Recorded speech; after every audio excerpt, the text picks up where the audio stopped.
Hey guys, I'm making this video outside because it is a great day and I enjoy nature. So here is a video about my story and my training and how I came to be the way that I am. So it's well known that I am from the South, I am from the country, so I was born with a lot of land around me. So as a kid, I was always very active. I was always out in the woods hiking, climbing trees, running across fields, swimming across lakes and rivers. There was never a day that I wouldn't go outside and just enjoy what was around me. I moved to the coast in my early teens, and I picked up sports like surfing, skateboarding, skimboarding, and running more for a goal rather than just running to have fun. And so that's when I kind of kicked into more of my sports rather than just being active. When I was 14 and 15, I was incredibly active. I was running all the time. I could run like a mile and a half without stopping or getting tired. I was skimboarding constantly. I had toned up incredibly, and I was just in such amazing shape, and I loved what I had become. I loved the muscle, and I loved being strong, and the way people would kind of respect me for the things that I did. When I was 15, I started my training blog with good hopes of becoming healthier and more fit, and kind of tapping into more of my joy of being active rather than pushing myself to an expectation. Yeah, I had the intention of keeping up a hot body and being the girl that everyone looked at, but I knew that there was a little bit more, but I didn't know how much more. When I turned 16, I had a lot on my plate. I was getting my driver's license, so I was taking my driving courses, and I ended up taking a whole semester of a course in about 3 weeks.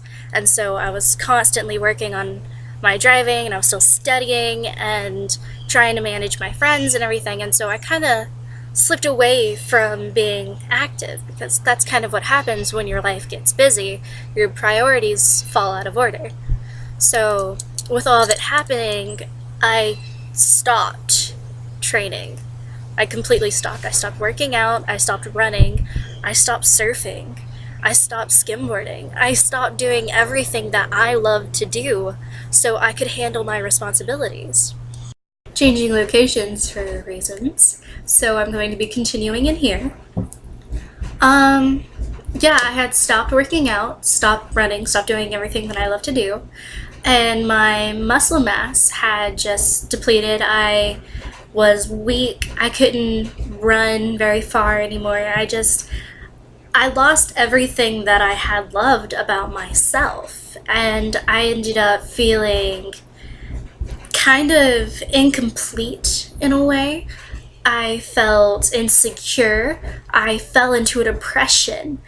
I just lost my personality because I had become locked indoors, and you cannot believe how much that impacts your personality, your being, when you look at yourself and think, oh my gosh, I'm just not desirable. Around the end of July, I decided I had had enough, and so I ended up doing challenges to strengthen myself again and finding a foundation that I could build upon. And I started running again. I started working out again. I started on a brand new life track, which I can stick with for the rest of my life. I started eating healthier. I started eating smarter. I noticed a huge difference in everything that I did, and in the way that I feel, and the way I act, and the way I look at myself. I feel like myself again.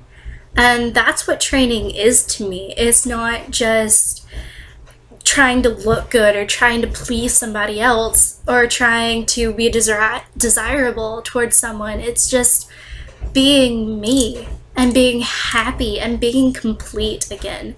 One of the lessons I had to learn is everyone is different. Some people train for different reasons. Some people don't train at all. And that's just how you are as a person. Another lesson I had to learn is that every body is different. There are different body structures. Smaller bone structures are smaller people. Larger bone structures are larger people.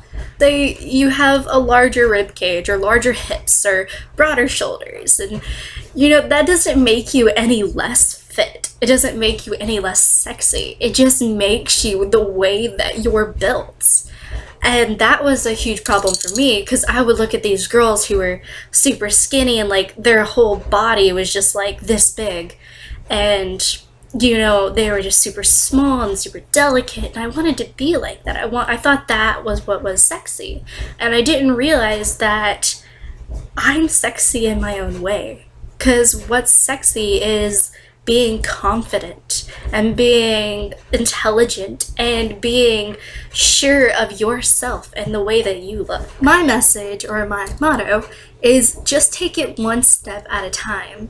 People tend to override themselves with expectations of how they should be, or even set goals for themselves for the future. And they get so discouraged because they're not getting there fast enough.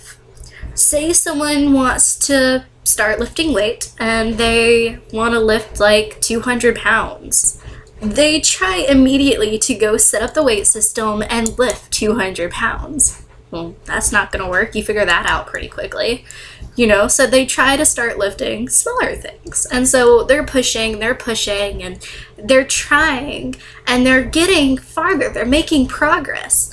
But they get immediately discouraged because, say, in a week, or 2 weeks, or 3 weeks, they're still not lifting 200 pounds.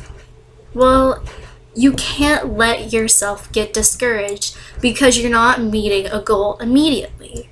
When you set such a high goal, you have to set stepping stones. And that's why I say take it one step at a time. Because you start with 10 pounds if you've never lifted before.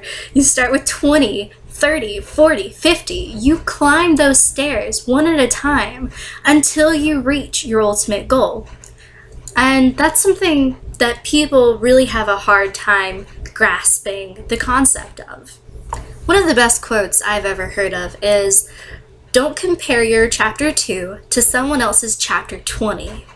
If you're around someone who is super advanced in something, they can run a mile, they can lift a ton of weights, and you want to be like them, it's perfectly fine to idolize someone, to look up to someone who is more advanced than you are. But if you start getting discouraged because you can't be exactly like them, because you can't run a mile or you can't lift a ton of weights, well, don't compare you, who's just starting out, to someone who's been doing it for years. Because at some point in their life, they've been exactly where you are. And that's what you need to ask them about. Ask them about when they were at your point, not about how they are right now. My final message that has kind of been spread out through this whole video is enjoy who you are and enjoy what you do. If you look at training like a chore that you have to do every day that you're kind of getting tired of because it's hard and you're kind of lazy and you don't really feel like it that day, you're not going to get very far. You're going to meet more obstacles than you set yourself up for. So find something that you enjoy doing, whether it's hiking, biking, swimming, running, surfing. Find something that you enjoy doing that keeps you active. And if you want to build a little bit more muscle than just being active, then try something fun like yoga, or get a few friends and sign up for a gym and go to classes. I know there's a few cut cardio classes or whatever that you work on your muscles with. I've been to a couple. So, there's always a way to have fun being active. It's in our human nature. We were built to be awesome. And,